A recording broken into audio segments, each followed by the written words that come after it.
Mama, wewe una uhakika kabisa kwamba hii ndio nyumba mliojenga na mmeo?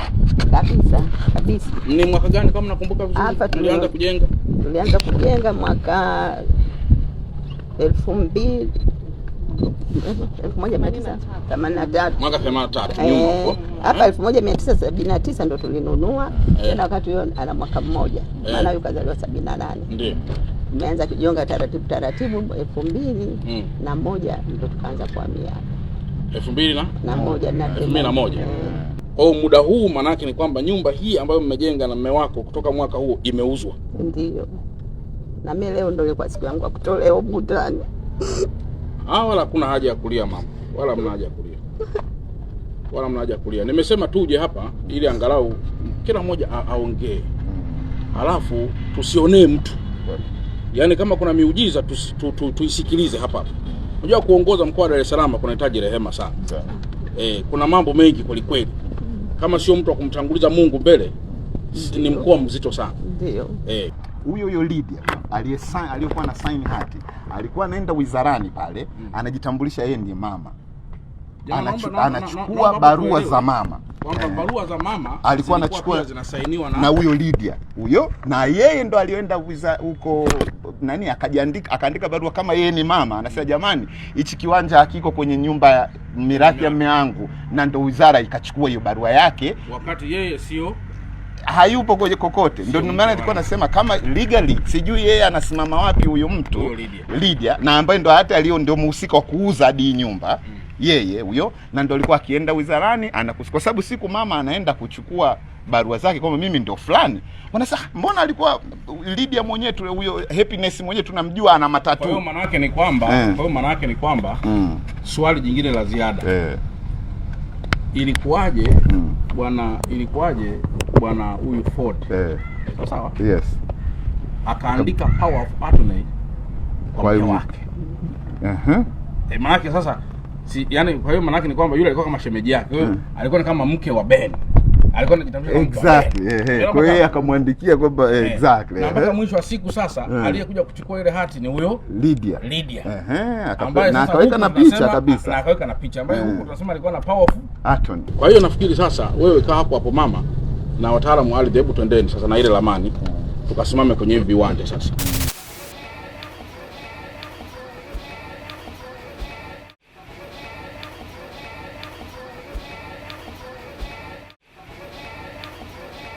Kama mlivyosikia, hadithi hii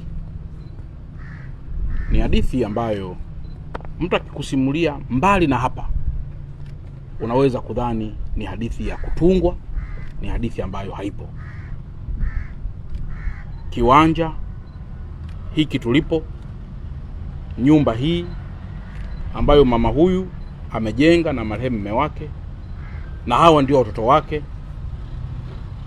hajapata hati kila kifuatilia, lakini mwisho wa siku hati zimetoka kwa majina ambayo sio ya mume wake, na nyumba hii nayo imeuzwa. Na marehemu mume wake aliagiwa kwenye nyumba hii. Kuagiwa kwenye nyumba hii sio justification kwamba ni ya kwake, lakini angalau inaanza kuleta mahusiano kwamba why aagiwe hapo. Yaani kuna vitu vinaanza vinasaba. Kuna vitu angalau unaweza kuprove kwamba basi hata kama tunataka tumtafute ndugu wa yule marehemu, hebu tuanzie pale alipoagiwa. Kwa nini hakuagiwa pale? Kwa hiyo msinikoti vibaya kwamba kuagiwa hapa kuna justify umiliki. Hapana. Lakini tumesikiliza hii milolongo mingi sana ambayo wamejitokeza baba mdogo kwamba yeye ndio eneo lake. Amejitokeza bwana Joel Mwambungu kwamba yeye ni mmiliki wa eneo hili. Eneo hili ambalo lipo kutoka mwaka 1980 mwaka 79 lilivyonunuliwa kwa maelezo ya mama bwana Joel kwamba ni mmiliki, na maelezo yapo kwamba wanamiliki kutoka miaka 1980, yeye akiwa amezaliwa miaka 1990, miaka 1990. Kwa hiyo maana yake ni kwamba tukienda kwenye sheria tu vizuri, kumbe hata mtu kabla hajaumbika kabisa kwenye tumbo la mwanadamu anaweza kuwa tayari amepewa umiliki wa eneo. Hiyo ni jambo la kwanza kubwa sana. kuhusu kama alivyosema Mheshimiwa DC kuhusu umiliki pia wa eneo hili kwa ujumla wake. Lakini pia kama ambavyo ramani hii inaonesha kwamba hapa palikuwa 39, 38, 40. Lakini wakati hizi sarakasi zinaanza pakaongezewa herufi A ili kuonesha kwamba 39 na 39A ni viwanja viwili tofauti. Lakini tulivyokuja hapa, mimi mkuu wa mkoa na wenzangu wote ambao wameshuhudia, kumbe 39A na 39 ni kiwanja kimoja. Si kama tumeona mpaka hapa. Kwa hiyo maana yake jambo la pili, kuna kamchezo ambako kalifanywa kwa maslahi ya nani ili kuweza kwenye mchoro kuonyesha kwamba kuna viwanja viwili tofauti, lakini kumbe ni kiwanja kile kile. Hii japo inawezekana isiwe kweli, inaonekana pia ndio michezo ambayo hufanywa kwenye makompyuta alafu kwenye site ikawa tofauti. Na michezo hii nadhani watu wa ardhi mpo hapa, huwa inaweza kufanywa sana pia kwenye kulipia hata kodi za ardhi, kwamba kiwanja kina square mita 440 kwenye kompyuta, lakini ukienda kwenye ground kiwanja kina square mita 1440. Kwa zile square mita zingine zote serikali inakuwa inakula hasara wala hailipi. Lakini mbaya zaidi ni kwamba kuna mtu ambaye anaitwa Bwana Lydia ambaye alikuwa anajitambulisha kama mke wa marehemu Bernard Mwambungu. Sasa kwa sababu RPC tunaye hapa anaitwa Lydia aliyekwenda kuwa ndio mke wa marehemu, atafutwe awekwe lock up kwanza. Huyu Joeli atafutwe aweke lock up kwanza. Halafu hatua ya pili itakayofuata, tufuatilie huu mchakato. Ardhi pale mwanasheria kulikuwa kuna caveat. Na unajua damu ya mwanadamu huwa inanena. Umeona sasa hivi mama anasema naomba nishukuru kitu fulani. Maana yake huo ni ushahidi wa kwanza nyinyi kushukuriwa. Lakini hapo ardhi wanatajwa watu ambao ndio wanaokwamisha mambo mbalimbali sana katika taifa letu. Sasa wakishakamatika hao, DSO upo hapa, watu wa TAKUKURU wapo, mkuu wa wilaya upo. Kuna baadhi ya watu kabla jioni leo nitakuwa nimekushatoa statement ya kukamata kwa watu pale ardhi, ambao nataka nipate uhakika kama hiyo caveat ilikuwepo na transfer zikaendelea kufanyika. Kwenye sheria ikoje? Mpaka jioni nitakuwa nimekushapata statement nzuri sana, kwa sababu niko na jopo la wanasheria wazuri tu, wengi tu hapa. Lakini hawa wawili kwanza wakamatwa. Lakini jambo la tatu, hii nyumba ilipouzwa valua kwa ajili ya kubadilisha umiliki imesoma almost kama milioni 100 plus.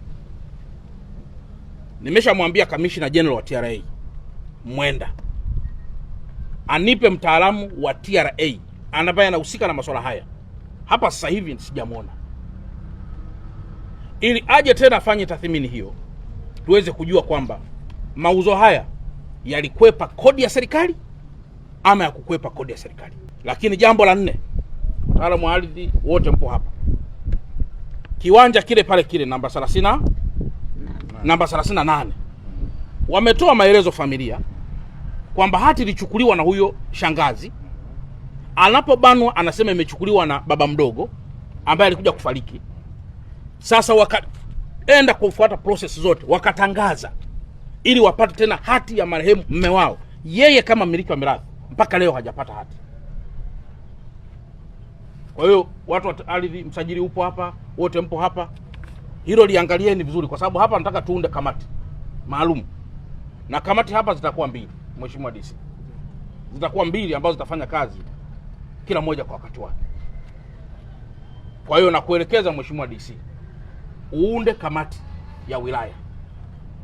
Halafu na mimi mkuu wa mkoa naunda kamati ya mkoa kwa uzito wa jambo lenyewe, ambalo nitashirikisha ofisi ya Mheshimiwa Waziri Mkuu, kwa sababu kuna waziri wetu wa TAMISEMI. Nitashirikisha ofisi ya ya RICO, nitashirikisha ofisi ya ZPC, nitashirikisha ofisi ya TAKUKURU, nitashirikisha ofisi zote za wataalamu, na nitaomba mtaalamu mmoja kutoka ofisi ya rais, ili tuwe naye katika masuala haya iwe ni kama capstone ya kuweza pia kuendelea kutatua migogoro ya aina nyingine, kwa sababu tumegundua sasa hii migogoro pale kwenye faili lako unayo mingi. Wenzetu wa ardhi nao wanatatua, huku nako wanatatua. Kila mahali huwa kunaweza kuwa kuna watu wazuri na kuna watu wabaya. Kuanzia tarehe 22 Mheshimiwa DC tupate full 3 days katika wilaya yako hii ya Kinondoni. Tupige kambi Alhamisi, tupige kambi Ijumaa, tupige kambi Jumamosi. Tutatue shida za watu tukiwa na wataalamu wote wa mkoa wa Dar es Salaam. Na haya mengine nitafanya presentation fupi kwa Mheshimiwa waziri wangu wa ardhi, Mheshimiwa Kuilapo. Ili mengine sasa kwa mujibu wa taratibu ataendelea nayo yeye. Ila mimi kwenye mkoa huu yapo nitakayoendelea nayo. Mama, mimi nakuthibitishia. Hii mali kama ni ya kwako. Wataalamu wapo hapa wa ardhi, sio wote wananuka. Wapo wengine wazuri mno. Ndio pia wanaotusaidia kazi hizi. Mali tarudi mikononi mwako. Amina sana. Na kwa mantiki hiyo RPC na mkuu wa wilaya, kama ambavyo mkuu wa wilaya amesema hapa kwamba mtakaa na RPC ili kuweza kuangalia, mimi kama mkuu wa mkoa nasema hapa asing'ae mtu yoyote mpaka huu uchunguzi wangu ufanyike. Asing'ae mtu yoyote mpaka uchunguzi wangu ufanyaje? Ukamilike. Na hautachukua muda mrefu.